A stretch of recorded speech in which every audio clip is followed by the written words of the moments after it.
Morning class. मैं विवेक अवस्थी उत्कर्ष अकादमी की online classes पे आपका स्वागत करता हूं। भारतीय संविधान जो हम लोग पढ़ रहे थे उसी पार्ट में हम लोग आज डिस्कस करेंगे फंडामेंटल राइट्स, मौलिक अधिकार या मूल अधिकार। फंडामेंटल राइट्स के लिए जो एक शब्द हमने आपसे बोला, मूल अधिकार या मौलिक अधिकार। मूल अधिकार इसे क्यों कहा जाता है? तो इसका रीजन, ये व्यक्तियों का अधिकार है। ये व्यक्तियों का अधिकार है। ये व्यक्तियों से संबंधित है। ये व्यक्तियों से संबंधित है, प्राकृतिक है, इसीलिए इसको नैसर्गिक भी बोलते हैं। ये नैसर्गिक अधिकार है, फंडामेंटल राइट्स। फंडामेंटल राइट्स अनिवार्य है। क्यों अनिवार्य है? क्योंकि यदि फंडामेंटल राइट्स नहीं होगा, यदि मूल अधिकार प्राप्त नहीं होगा, तो लोकतंत्र की स्थापना नहीं हो सकती। नैसर्गिक इसे क्यों कहा जा रहा है? क्योंकि ये वो अधिकार हैं जिसके बिना एक सामान्य जीवन, एक आदर्श जीवन संभव नहीं है। आप जब फंडामेंटल राइट्स पढ़ते हैं, इसमें जब पढ़ेंगे जैसे अव्यक्त की स्वतंत्रता, अगर व्यक्ति को अव्यक्त की स्वतंत्रता ही ना हो तो क्या एक लोकतंत्र में उसका जीवन संभव है? या जहां पर वो रह रहा है वहां पर लोकतंत्र है? क्या इस बात की कोई गारंटी की जा सकती है यदि वो अपनी बात को व्यक्त ही नहीं कर सकता? यदि उसको एक जगह से दूसरी जगह जाने की परमिशन ही ना हो, यदि उसका मूवमेंट परमिट ना हो, अलाउ ना हो, तो क्या ये संभव है उसका आदर्श जीवन? तो फंडामेंटल जो राइट्स होते हैं वो एक प्राकृतिक आवश्यकता है, एक नैसर्गिक अधिकार होते हैं, एक महत्वपूर्ण अधिकार होते हैं। इसलिए फंडामेंटल राइट्स की एक पार्ट जो इंपॉर्टेंट सेक्शन में है संविधान के, वो एक अलग रूप से रखा गया, क्योंकि इसको इन्फोर्सेबल बनाया गया, जस्टिसेबल बनाया गया, वाद योग्य भी है और प्रवर्तनीय भी है। इसलिए संविधान का एक सेपरेट पोर्शन रखा गया, एक भाग के अंतर्गत इसको मेंशन किया गया। तो जब क्वेश्चन पूछा जाता है कि इंडियन कॉन्स्टिट्यूशन के किस पार्ट में फंडामेंटल राइट्स को मेंशन किया गया है या डिफाइन किया गया है, तो यहां पर सिंपल एक कॉन्सेप्ट हमारा कि फंडामेंटल राइट्स भारतीय संविधान के भाग 3 में है, पार्ट 3 भाग 3 में है। भाग 3 पूर्णतः इन्फोर्सेबल है, इन्फोर्सेबल है अर्थात ये प्रवर्तनीय है, हम कोर्ट के द्वारा इसको लागू करवा सकते हैं। अब इसे प्रवर्तनीय कौन करता है? तो हाई कोर्ट या फिर सुप्रीम कोर्ट, हाई कोर्ट या फिर सुप्रीम कोर्ट। तो एक पार्ट भाग 3 में है, पार्ट 3 में है, और पार्ट 3 पूर्णतः इन्फोर्सेबल है, प्रवर्तनीय है। और ये पार्ट 3 इन्फोर्सेबल के साथ साथ जस्टिसेबल भी है, अर्थात ये वाद योग्य भी है, इस पर वाद भी लाया जा सकता है। वाद भी कहां लाएंगे? तो वाद लाने के लिए भी हम कहां जाते हैं? Supreme court. क्लियर? तो ये फंडामेंटल राइट्स संविधान के भाग 3 में है, इन्फोर्सेबल है और जस्टिसेबल है। क्लियर? दूसरी चीज, फंडामेंटल राइट्स का जो हम आर्टिकल पढ़ते हैं, पार्ट 3 के जो हम लोग आर्टिकल पढ़ते हैं, वो पार्ट 3 में 12 to 35, आर्टिकल 12 से 35, अनुच्छेद 12 से 35। लेकिन जब फंडामेंटल राइट्स हम लोग डिफाइन करते हैं, उसमें जो बेसिकली हमारे आते हैं वो आर्टिकल होते हैं 14 to 32, 14 से 32। अब इसमें से जो आर्टिकल हमारे निकल रहे हैं, जैसे 12, 13 या 33, 34, 35, उनके लिए हम लोग बात करेंगे जब इनको डिस्कस करेंगे। लेकिन अभी अगर हम इंट्रो में बात करते हैं तो फंडामेंटल राइट्स में जो हमारे पास क्वेश्चन बन रहे हैं वो ये संविधान के किस भाग में? तो पार्ट 3 में प्रवर्तनीय है, इन्फोर्सेबल है, जस्टिसेबल वाद योग्य है, और अनुच्छेद 12 से 35। क्लियर?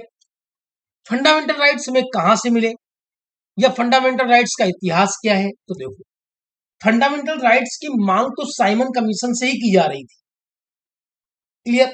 संविधान के 1935 में भी बात की गई, जो गवर्नमेंट ऑफ इंडिया एक्ट आया, नेहरू कमेटी भी बनी, उन्होंने भी इसकी सिफारिश की। लेकिन भारतीय संविधान जब बना, 26 जनवरी 1950 को जब पूर्णतया संविधान हमारा लागू हुआ, उस पे फंडामेंटल राइट्स का एक कॉन्सेप्ट हमारे सामने जो लिखित रूप से आया, ठीक, वो ये हमारा फंडामेंटल राइट्स है। फंडामेंटल राइट्स ऐसा नहीं है कि यूके में नहीं है, यूके में भी है, लेकिन हमारा जो नेचर है वो यूके जैसा नहीं है, क्योंकि यूके का जो संविधान है वो अलिखित है।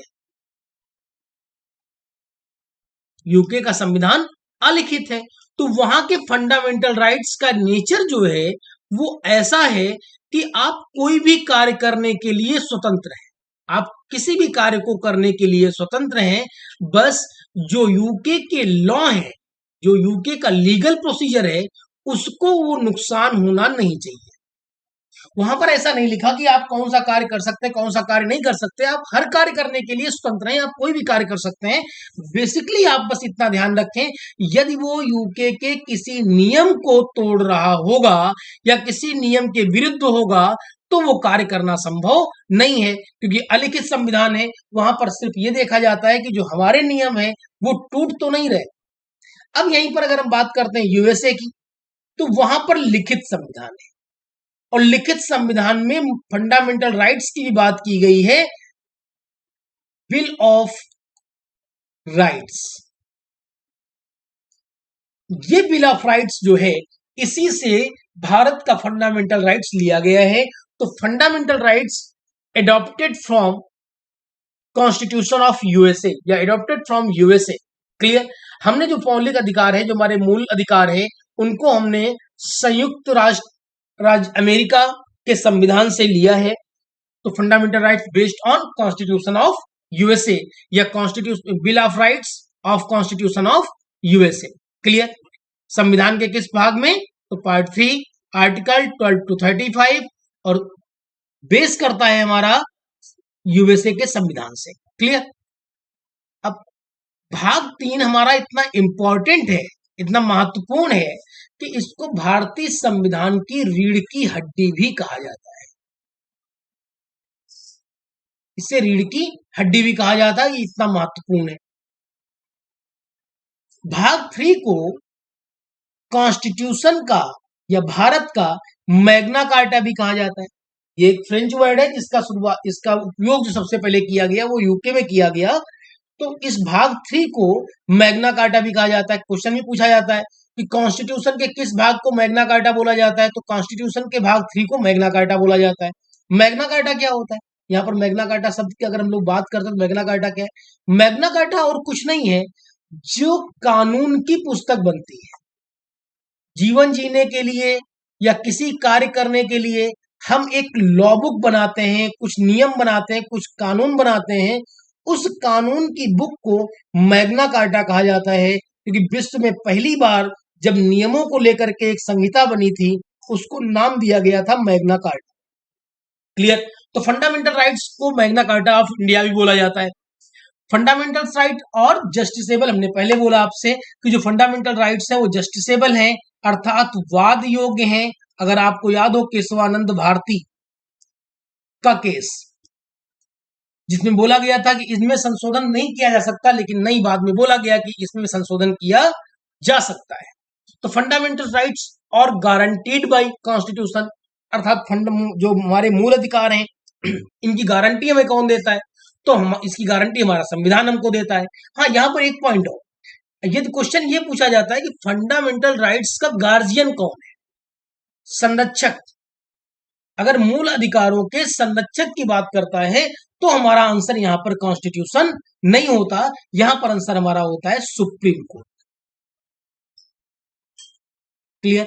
सुप्रीम कोर्ट फंडामेंटल राइट्स का गार्जियन होता है, संरक्षक होता है, क्योंकि जहां कहीं पर भी फंडामेंटल राइट्स का वायलेशन होता है तो ऐसे नियम को वाइड करने के आदेश भी कहां से हैं? संविधान से, जिनको लागू कौन कराता है? सुप्रीम कोर्ट लागू कराता है। क्लियर? नेक्स्ट, फंडामेंटल राइट्स और mean for promoting the ideal of political democracy. Fundamental rights क्या है? हमने आपसे पहले जो बोला कि फंडामेंटल राइट्स एक आदर्श जीवन के लिए अनिवार्य हैं। फंडामेंटल राइट्स एक लोकतंत्र के लिए अनिवार्य है। तो फंडामेंटल राइट्स का जो प्रिंसिपल है, जो ये फंडामेंटल राइट्स होते हैं, वो किसको प्रमोट करते हैं? तो ये प्रमोट करते हैं एक आदर्श राजनैतिक लोकतंत्र, आदर्श राजनैतिक लोकतंत्र। और फंडामेंटल राइट्स जो बनाए गए संविधान में, तो संविधान की एक बेसिक जो नीड है वो यहां से पूरी होती है। आज की जो हम स्ट्रक्चर देखें कार्यप्रणाली का या पॉलिटिकल पार्टीज की कार्यप्रणाली का, तो उनके कार्यों को जो बांध रखा है वो हमारा संविधान है। एक एक बात का ध्यान रखा गया है। अभी जब फंडामेंटल राइट्स आप डिफाइन करेंगे तो देखेंगे हर चीज एक वे में है, एक दूसरे से लिंक है। क्लियर? तो fundamental rights are mean to for promoting the ideal of political democracy. They uphold, ये किस चीज की वृद्धि करते हैं? जो फंडामेंटल राइट्स हैं वो हमारे बीच में किन चीजों को प्रमोट करते हैं या देश के लिए कैसे महत्वपूर्ण होते हैं? तो दे अपहोल्ड इक्वलिटी। फंडामेंटल राइट्स में क्या क्या प्रोवाइड करा रहा है? इक्वलिटी, समानता, डिग्निटी, संप्रभुता, पब्लिक इंटरेस्ट, लोकहित और unity of nation, Ekta. Clear? इसको प्रमोट करता है, अपहोल्ड करता है। They aim at establishing a government of law and not of a man. Fundamental rights जो हमें अधिकार दिलाता है, जिसके लिए गवर्नमेंट को बाध्य होना होता है, सुप्रीम कोर्ट से हम उस पर अप्रवर्तनीय करा सकते हैं, इन्फोर्स करा सकते हैं। तो ये एक ऐसी सरकार को इस्टेब्लिश करता है, एक ऐसे प्रशासन को स्थापित करता है, अ गवर्नमेंट ऑफ लॉ, जो नियमों से चलने वाली सरकार। एक ऐसे शासन को इस्टेब्लिश करता है जो नियमों से चलने वाली सरकार हो, a government of law, not of man, न कि व्यक्ति से। Clear? They are most essential for the all round development. ये समग्र विकास के लिए फंडामेंटल राइट्स हैं, वो समग्र विकास के लिए अनिवार्य है। समग्र विकास के लिए अनिवार्य। They are most essential for the all round development as like material, intellectual, moral, spiritual of the individuals. Clear? They can be suspended. अब अगर बात आती है कि फंडामेंटल राइट्स कभी सस्पेंड भी हो सकते हैं, तो हाँ, कुछ ऐसे अधिकार हैं, कुछ ऐसे आर्टिकल्स हैं जिनको सस्पेंड नहीं किया जा सकता। जैसे आर्टिकल आपका 20-21 सस्पेंड नहीं होते, लेकिन इनके लिए भी कुछ अधिकार प्राप्त होते हैं कि किसको अधिकार प्राप्त होंगे, किनको अधिकार नहीं प्राप्त होंगे। एलियंस को प्राप्त नहीं होते हैं, सिटीजन्स को प्राप्त होते हैं। तो इसमें कुछ भी क्लॉज बन जाते हैं जो आगे हम लोग देखेंगे।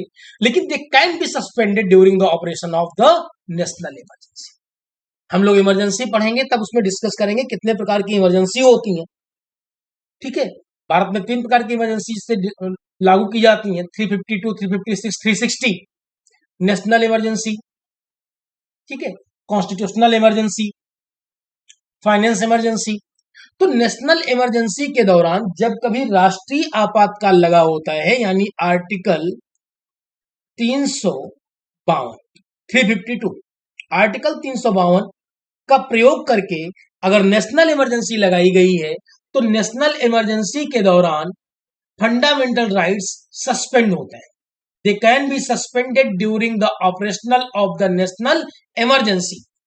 यहां पर एक बात हो, सस्पेंड करने का अधिकार किसको है? Fundamental rights suspended by president. ये अधिकार प्रेसिडेंट को है अगर वो सस्पेंड करता है। क्लियर? हाँ, अगर हम बात करते हैं एबॉलिश करने की, अगर एबॉलिश करने की बात करते हैं या खत्म करने की बात करते हैं, वो अधिकार प्रेसिडेंट को नहीं होता, वो अधिकार राष्ट्रपति को प्राप्त नहीं होता, वो अधिकार हमारी संसद को प्राप्त होता है, पार्लियामेंट को प्राप्त होता है। वो निर्णय पार्लियामेंट से नियम बना करके किए जाते हैं, कानून बनाकर किए जाते हैं। वो डायरेक्ट सस्पेंड होने, वो प्रतिबंधित करने का जो अधिकार होता है वो संसद का होता है। लेकिन जो सस्पेंड करने का अधिकार होता है या निलंबित करने का अधिकार जो होता है वो प्रेसिडेंट का होता है। क्लियर? कौन से आर्टिकल ऐसे हैं, जो कौन से फंडामेंटल राइट हैं जो नेशनल इमरजेंसी के दौरान भी सस्पेंड नहीं होते? ये क्वेश्चन पुटअप होता है। तो इसका आंसर आपका क्या होगा? आर्टिकल 2021, जो जीवन का अधिकार है। क्लियर? जो जीवन का अधिकार है, जो राइट टू फ्रीडम के सेक्शन के अंतर्गत आता है, वो सस्पेंड नहीं होता। 6 rights guaranteed by Article 19 can be suspended during national emergency. National emergency के दौरान ऐसे कौन से आर्टिकल है जो स्वतः सस्पेंड हो जाता है? यहां पर एक बात समझो, इसके लिए कोई भी आदेश पारित कराने की आवश्यकता नहीं होती, ये स्वतः सस्पेंड हो जाता है। क्लियर? स्वतः सस्पेंड होने से मतलब क्या है?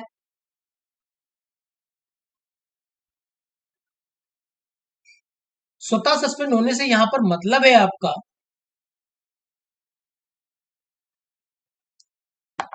सस्पेंड करने का अधिकार किसको मिल रहा है? प्रेसिडेंट को मिल रहा है। यानी आदेश पारित करेगा, कोई एक आदेश पारित करके फंडामेंटल राइट्स सारे सस्पेंड करा देगा। लेकिन जब कभी भी नेशनल इमरजेंसी लगी होगी, जब कभी भी नेशनल इमरजेंसी लगी होगी, उस समय कुछ आर्टिकल्स ऐसे हैं या एक आर्टिकल ऐसा है जो ऑटोमेटिकली सस्पेंड होता है, उसके लिए किसी भी अलग से आदेश फर्दर ऑर्डर इशू करने की आवश्यकता नहीं होती। वो आर्टिकल आपका होता है आर्टिकल 19। क्लियर? आर्टिकल 19 अगर क्वेश्चन पुटअप किया जाता है during national emergency automatically suspended, which articles, तो आंसर क्या होगा आपका? आर्टिकल 19, यानी राष्ट्रीय आपातकाल के दौरान अनुच्छेद 19 स्वतः निलंबित हो जाता है। अब यहां पर एक बात समझो, एक जो आपका एक डाउट क्रिएट होता है वो ये, अगर हम फंडामेंटल राइट्स को क्लासिफाइड करते हैं या इसके क्लासिफिकेशन को देखते हैं, तो फंडामेंटल राइट्स में हमें अधिकार प्राप्त है 6, जो कि ओरिजिनली जो स्टार्टिंग में थे वो थे 7, अब कितने हैं? 6। Right now 6 rights. अब अगर आर्टिकल 19 देखते हैं, ये तो बात हो गई फंडामेंटल की, फंडामेंटल राइट्स की, यानी पार्ट 3 की। क्लियर? अब अगर इसी में एक आर्टिकल 19 देखते हैं, जो फंडामेंटल राइट्स का ही एक पार्ट है, आर्टिकल 19। आर्टिकल 19 में हमें कितनी स्वतंत्रताएं प्राप्त हैं, कितनी फ्रीडम प्राप्त है? अगर इसकी बात करें तो ये भी हमको प्राप्त है 6। क्लियर? और इस 6 में से जो पहले थी वो थी 7। पहले कितनी थी? 7। अब कितनी है? 6। अब देखो फंडामेंटल राइट्स का क्लासिफिकेशन भी कितना? 6। और फंडामेंटल राइट्स के अंदर आर्टिकल 19 में फ्रीडम कितनी? 6। तो ये, और दोनों में एक और चीज कॉमन जो कंट्रोवर्सी क्रिएट करता है, इन दोनों में जो एक कम हो गया, 7 से क्या हो गया आपका? 6 हो गया, तो एक कम हो गया, वो भी 6 नंबर पर ही था, प्रॉपर्टी का राइट, राइट टू प्रॉपर्टी। इसको हटा दिया गया, इसको फंडामेंटल राइट से हटा के लीगल राइट बना दिया। क्लियर? और वही चीज यहां पर है, आर्टिकल 19 में भी 6 नंबर पे था प्रॉपर्टी, संपत्ति का अधिकार, उसी को खत्म करके 6 कर दिए गए। तो दोनों में कंट्रोवर्सी ये क्रिएट होती है कि फंडामेंटल राइट्स भी हमारे पास 6 हैं, आर्टिकल 19 में स्वतंत्रता भी हमारे पास 6 है, और दोनों में से जो चीज हटाई गई वो प्रॉपर्टी ही हटाई गई। तो दोनों में डिफरेंस क्या है? दोनों में डिफरेंस क्या है? और यहां पर हमने आपसे एक बात की, वो हमने बोला आपसे लीगल राइट्स। क्लियर? 300A में जोड़ दिया गया, वो क्या है? देखो दोनों में जो डिफरेंस है आपका,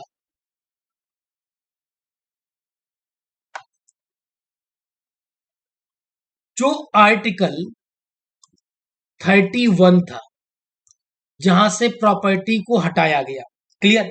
जो आर्टिकल 31 आपका था जहां से प्रॉपर्टी को हटाया गया, और एक 19 आर्टिकल 19 का क्लॉज 6 था, ये भी प्रॉपर्टी का था, इसको भी हटा दिया गया।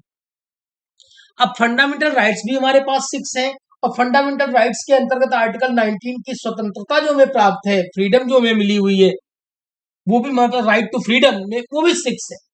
क्लियर। और दोनों से एक ही शब्द हटा है, वो शब्द कौन सा हटा है? प्रॉपर्टी। लेकिन इन दोनों की प्रॉपर्टी में डिफरेंस ये, जो आर्टिकल 19 के क्लॉज 6 की प्रॉपर्टी शब्द था, ये प्रॉपर्टी वो है जो हमने अर्न की है, जो हमने अर्जित की है, जो हमने कमाई है, ये स्वतः अर्जित की गई है, स्वयं अर्जित की गई, स्वयं अर्जित की गई है, ये अर्जित संपत्ति है, न कि पैतृक संपत्ति। और आर्टिकल 31 जो है, ये कौन सी संपत्ति है? पैतृक संपत्ति है। क्लियर। दोनों में अंतर क्लियर हुआ। आर्टिकल 31 जिस प्रॉपर्टी की बात कर रहा है वो पैतृक संपत्ति है, जबकि आर्टिकल 19 में क्लॉज 6 की अगर हम बात करते हैं तो हमारी स्वयं अर्जित संपत्ति है। ठीक। अब ये शब्द जो हटाया गया, ये हटाया गया 44वें संविधान संशोधन से, कॉन्स्टिट्यूशनल अमेंडमेंट एक्ट 1978। ये जनता दल गवर्नमेंट है मुरारजी देसाई के समय, उसमें आर्टिकल 31 को खत्म किया गया, एबॉलिश किया गया। हमने आपसे बोला था कि जब कभी फंडामेंटल राइट्स में किसी भी चीज को हटाना होगा, एबॉलिश करना होगा, खत्म करना होगा, तो वो संसद का अधिकार होता है। तो कॉन्स्टिट्यूशनल अमेंडमेंट एक्ट किया गया, संशोधन किया गया संविधान में, और आर्टिकल 31 को हटा करके 300A में ले जा करके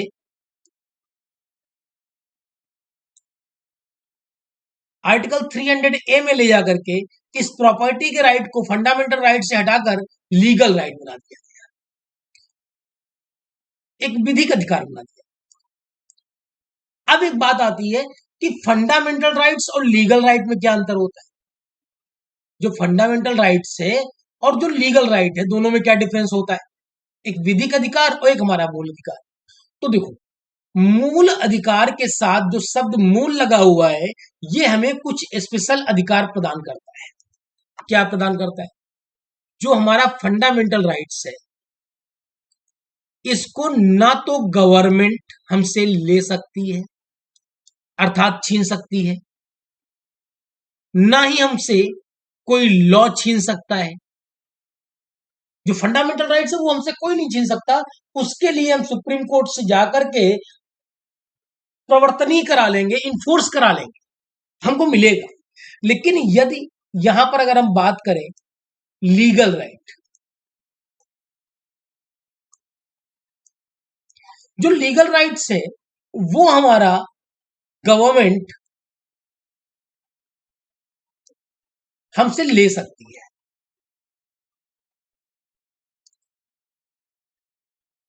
कानून के तहत, बाय द लॉ, कानून के तहत। ऐसा नहीं है कि स्वतः अपने आप ले ले, किसी भी तरीके से ले सकती है, लेकिन कानून के तहत, by the law. Clear. Reason क्या है आखिरकार इसको चेंज क्यों करना पड़ा? जब यहां पर ये बात कही गई, ऐसा नहीं है कि जो मन आए वो उठा करके ले ले, एक कानून के अंतर्गत लेगी तो फंडामेंटल राइट्स में रहते न लेते। लेकिन उसका रीजन ये है कि जैसे गवर्नमेंट कोई भी डेवलपमेंट करना चाहती है, कोई भी विकास करना चाहती है, उस विकास के लिए उसने लैंड एक्विजिशन जो बिल बना रखा है, उससे लैंड एक्वायर की, बहुत सी भूमि उसको मिल भी गई। लेकिन एक व्यक्ति की भूमि ऐसी है, एक व्यक्ति है ए, उसकी भूमि है, अब उसका कहना है कि नहीं, ये भूमि हमारे पास हमारी दादी की निशानी है, हम तो इसे नहीं देंगे, विकास कार्य रुक जाए। अगर वहां से एयरपोर्ट बनना है या रनवे बनना है, अगर वहां पे रनवे बनना है, तो क्या उस व्यक्ति के जिद के कारण रनवे वहां से मोड़ा जाएगा? पॉसिबल है। अब अगर वो गवर्नमेंट प्रेशर देती है तो वो सुप्रीम कोर्ट चला जाएगा कि ये मेरा फंडामेंटल राइट्स है।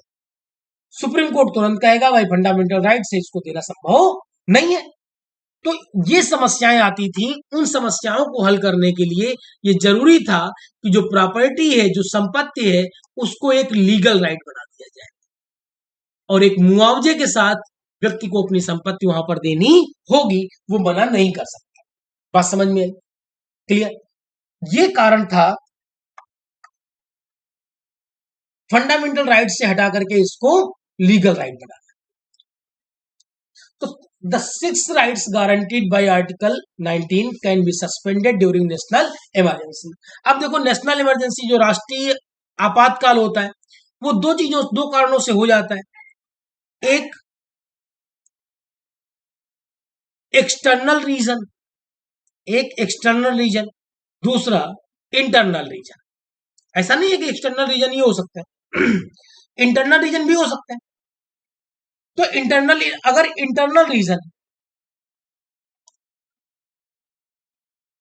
इंटरनल रीजन है तो आर्टिकल 19 सस्पेंड नहीं होगा, जिसे कॉन्स्टिट्यूशनल इमरजेंसी कहते हैं। फिर कैन बी सस्पेंड, वो सस्पेंड नहीं होगा। हाँ, सस्पेंड कब होगा? जब एक्सटर्नल रीजन हो, नेशनल इमरजेंसी, यानी announced national emergency in India due to external causes, जैसे वार की condition. Clear? Then article 19 can be suspended. Clear? They are not permanent. Permanent की बात करें, अभी हमने आपसे बोला परमानेंट वाली बात खत्म हो जाती है इससे, फिर भी देखते हैं। दे आर नॉट परमानेंट, ये परमानेंट नहीं होते। क्यों? सस्पेंड भी होते हैं और इसके साथ साथ एबॉलिश भी होते हैं।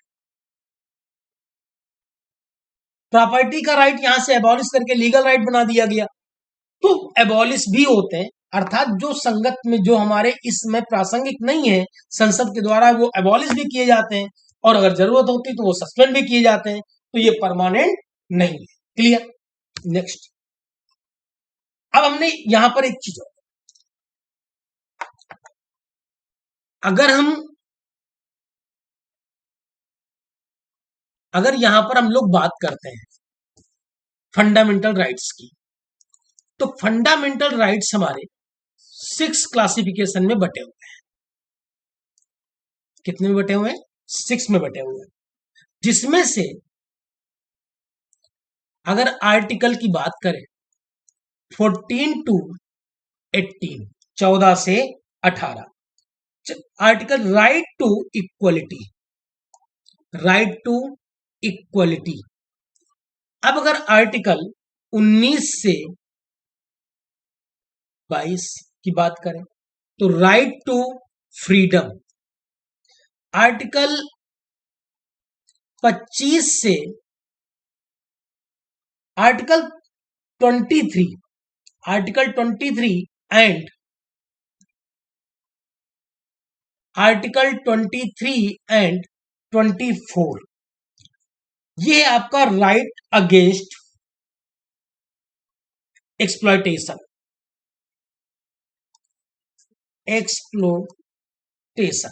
क्लियर? राइट अगेंस्ट एक्सप्लॉयटेशन, शोषण के विरुद्ध अधिकार। Article 25 to 28, right to religion या right to freedom of religion. Article 29 and 30, cultural and educational right to minorities. Then article 32,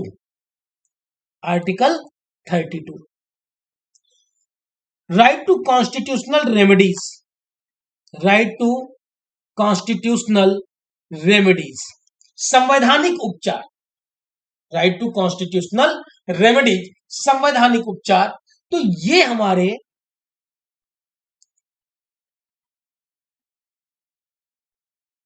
section है, जो क्लासिफिकेशन है 1, 2, 3, 4, 5, 6। राइट टू इक्वलिटी, समानता का अधिकार, राइट टू फ्रीडम, स्वतंत्रता का अधिकार, right to right against exploitation, शोषण के विरुद्ध अधिकार, right to freedom of religion, धर्म की स्वतंत्रता का अधिकार, कल्चरल सांस्कृतिक एवं शैक्षिक, और राइट टू कॉन्स्टिट्यूशनल रेमेडी, संवैधानिक उपचार। आर्टिकल 31 जो इसमें छूटा वो आपका था प्रॉपर्टी से, राइट टू प्रॉपर्टी, उसे खत्म कर दिया। तो ये फंडामेंटल राइट्स का हमारा क्लासिफिकेशन हो गया। क्लियर? अब ये फंडामेंटल राइट्स जो क्लासिफिकेशन हमारा हुआ, उनको कम भी किया जा सकता है और सस्पेंड भी किया जा सकता है, जिसकी हमने अभी बात की आपके साथ।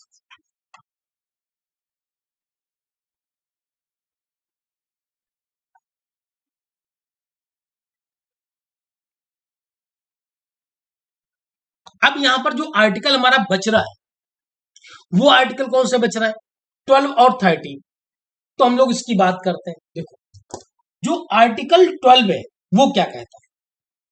जो आर्टिकल 12 है वो क्या कहता है?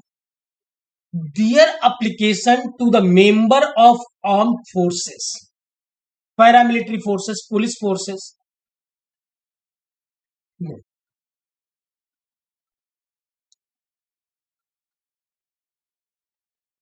आर्टिकल 12 डिफिनेशन देता है किसकी? स्टेट की। जो आर्टिकल 12 है वो डिफिनेशन देता है किसकी? स्टेट की।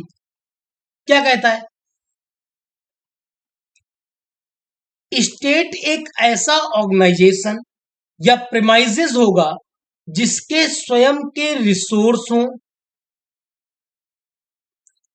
जिसका खुद का अपना एक अर्निंग सोर्स हो, जो अपने लिए कानून बना सके, कोई लॉ बना सके। ऐसे संगठन को, ऐसी संस्थाओं को राज्य कहा जाता है, स्टेट कहा जाता है। जैसे केंद्र सरकार, राज्य सरकार और लोकल बॉडीज।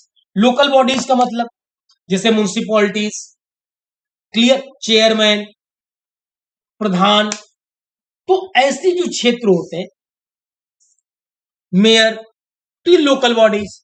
सेंट्रल गवर्नमेंट हो गया, स्टेट गवर्नमेंट हो गया, लोकल बॉडीज हो गई।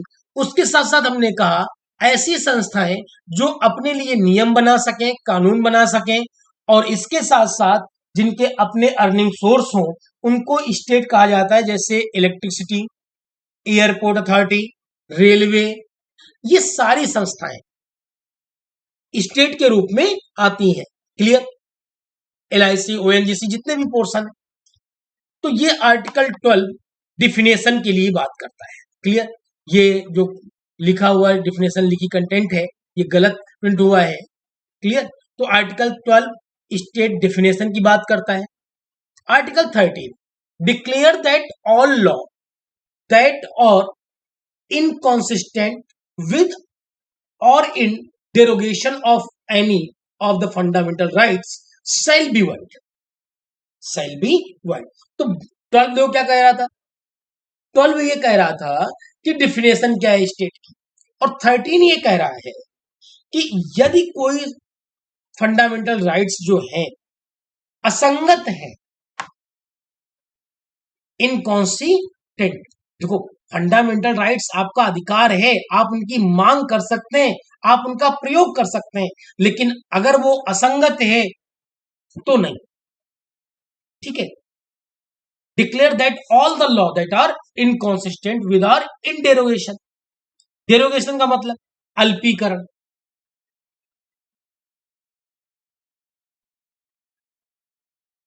Derogation of any of the fundamental rights shall be bye.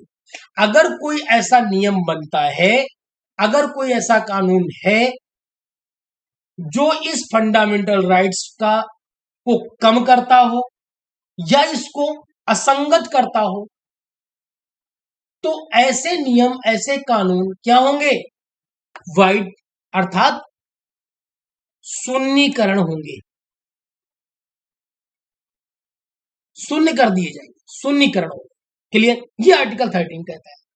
हाँ, फंडामेंटल राइट्स के अंतर्गत जो कंटेंट है वो जुडिशियल रिव्यू के लिए होते हैं, जस्टिसेबल होते हैं, और इनके लिए हम जो सुप्रीम कोर्ट जाते हैं, जिसके लिए उन्हें बोला था कि ये जस्टिसेबल है, तो आर्टिकल 32 सुप्रीम कोर्ट रिव्यू करता है, अधिकार पाता है, और आर्टिकल 226 हाई कोर्ट। याद रखना, आर्टिकल 32 सुप्रीम कोर्ट और article 226 high court. Clear? Next, right to equality. Right to equality, article 14। अब देखो, राइट टू इक्वलिटी, समानता का अधिकार।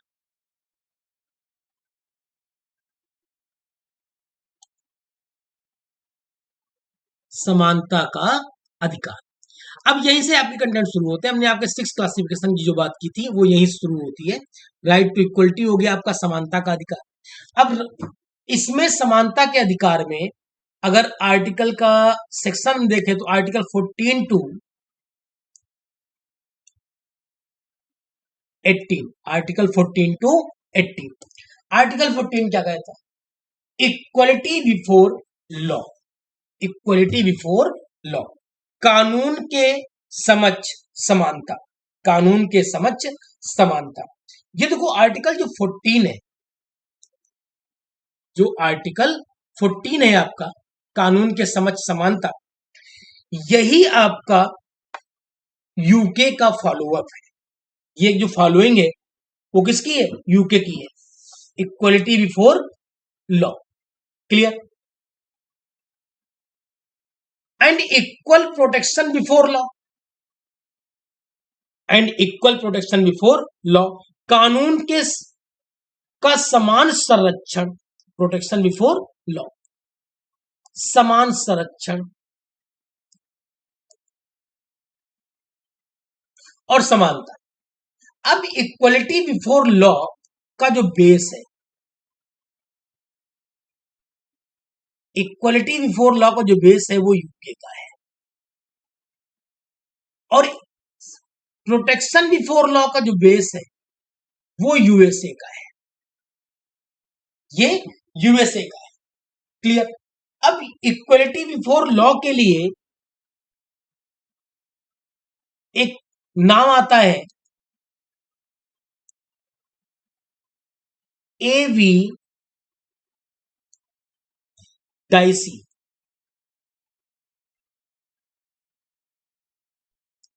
एवी डाइसी, इक्वलिटी बिफोर लॉ के लिए पूछा भी गया है। इक्वलिटी बिफोर लॉ के कथन पे किसके स्टेटमेंट है? तो एवी डाइसी, कानून के समक्ष समानता।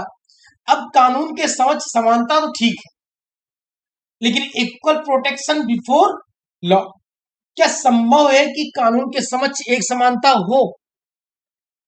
नेचर पर निर्भर करता है और उस व्यक्ति पर निर्भर करता है जिसके द्वारा कृत्य किया गया, और इसके साथ साथ उस व्यक्ति के भी इंटेंशन पर निर्भर करता है। तो हमारे यहाँ इक्वलिटी बिफोर लॉ सबके लिए संभव हो एक साथ? नहीं। हाँ, इक्वल प्रोटेक्शन बिफोर लॉ, इसीलिए दोनों का मिश्रण हमारा फंडामेंटल राइट्स में है। ये आर्टिकल 14 कानून के समक्ष समानता देता है हमें और कानून का समान संरक्षण प्रदान करता है। Article 15 prohibition of discrimination on ground of religion. भेदभाव नहीं कर सकते, discrimination on ground of religion, धर्म के आधार पर। Discrimination on the ground of religion, धर्म के आधार पर भेदभाव नहीं कर सकते। अब देखो, क्या सिर्फ धर्म के आधार पर? नहीं, इसमें भी 5 चीजें हैं जिनके आधार पर हम भेदभाव नहीं कर सकते, जैसे धर्म, जाति यानी रिलीजन और कास्ट, वंश, लिंग,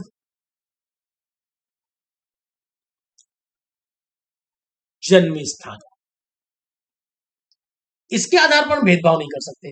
धर्म के आधार पर भेदभाव नहीं कर सकते, हिंदू, ब्राह्मण, ईसाई, ऐसा इस ग्राउंड पर हम उनके साथ भेदभाव नहीं कर सकते। जाति के आधार पर नहीं कर सकते, कानून ऐसा कहता है। भी प्रैक्टिकल क्या होता है वो अलग बात है। वंश के आधार पर नहीं कर सकते, लेडी मेल फीमेल ट्रांसजेंडर इनके आधार पर नहीं कर सकते, और जन्म स्थान के आधार पर नहीं कर सकते। ये आर्टिकल 15। तो आर्टिकल 15 जो हमें भेदभाव से मुक्त करता है, वो कितने प्रकार के भेदभाव से हमें मुक्त करने की बात कहता है, तो वो हमारे हैं 5। ठीक है, कौन कौन? धर्म, जाति, वंश, लिंग, जन्म स्थान। अब अगर बात करते हैं आर्टिकल 16 की, article 16 equality of the opportunity in employment. जो आर्टिकल 16 है वो कहता है इक्वलिटी ऑफ अपॉर्चुनिटी, अवसर की समानता इन एम्प्लॉयमेंट। अब देखो, यहीं से एक शब्द जन्म लेता है, वो है आपका reservation. Equality of opportunity in employment, रोजगार में अवसर की समानता, किसी के साथ कोई भेदभाव नहीं। हाँ, समाज में जो एक डिस्टेंस है, जो समाज में एक गैप है, उस गैप को भरने के लिए, यानी पॉजिटिव डिस्क्रिमिनेशन है, एक पॉजिटिव कॉन्सेप्ट है रिजर्वेशन। क्लियर?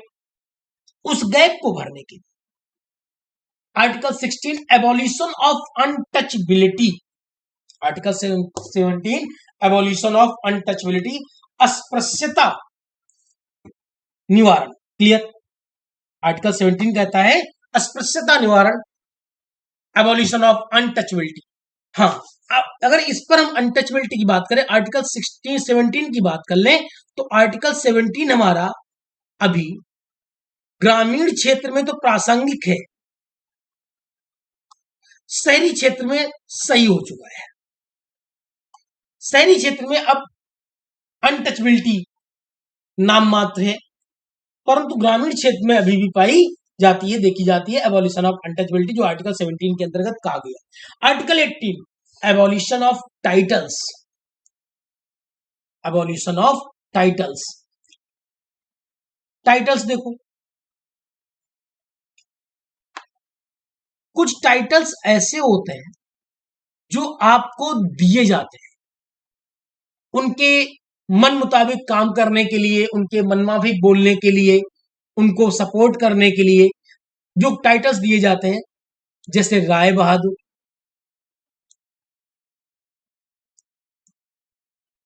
नाइटिंगेल,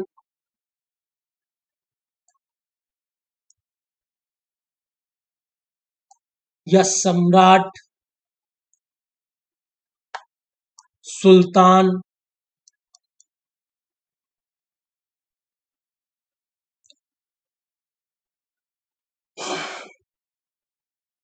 ये जो अधिकार है, ये जो टाइटल्स हैं, इनका प्रयोग आप नहीं कर सकते।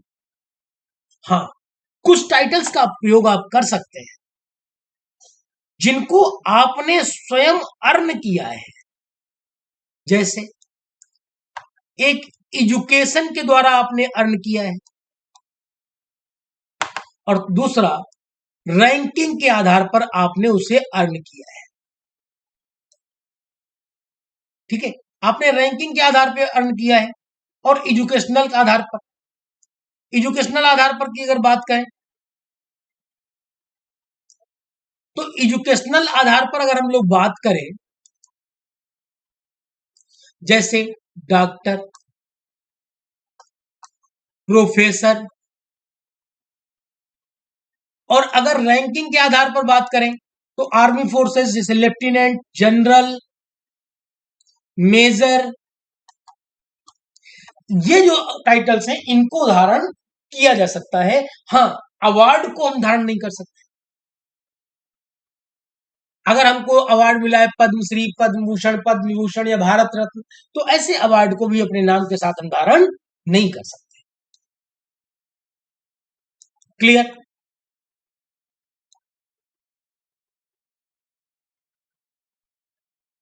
तो एबॉलिशन ऑफ टाइटल्स, इतना हुआ हमारा राइट टू इक्वलिटी। अब फंडामेंटल राइट्स के पार्ट के इस वीडियो में हम लोग यहीं तक पढ़ेंगे, क्योंकि बहुत ही इंपॉर्टेंट पोर्शन है। इसके बाद हम नेक्स्ट पोर्शन को पढ़ेंगे, जो फंडामेंटल राइट्स के पार्ट बचे हुए हैं उनको डिस्कस करेंगे। लेकिन ये पोर्शन आपका सबसे ज्यादा क्वेश्चन पूछा जाने वाला पोर्शन है, फंडामेंटल राइट्स भाग 3। उस भाग 3 को आपको सही से चीजों को ध्यान में रखना है। अब अगर यहां पर हम बात करें राइट टू इक्वलिटी में, राइट टू इक्वलिटी में हमें कौन कौन से आर्टिकल है, तो आर्टिकल 14 टू 18 क्लियर, 5 आर्टिकल्स हैं। आर्टिकल 14 हमें इक्वलिटी बिफोर लॉ, कानून के समक्ष समानता और कानून के तहत समान संरक्षण प्रोवाइड कराता है। Article 15 prohibition of discrimination on ground of religion, यानी धर्म के आधार पर मत भेदभाव। Article 16 equality of opportunity in employment, रोजगार में अवसर की समानता। एबॉलिशन ऑफ अनटचेबिलिटी आर्टिकल 17 और article 18 abolition of titles. Clear.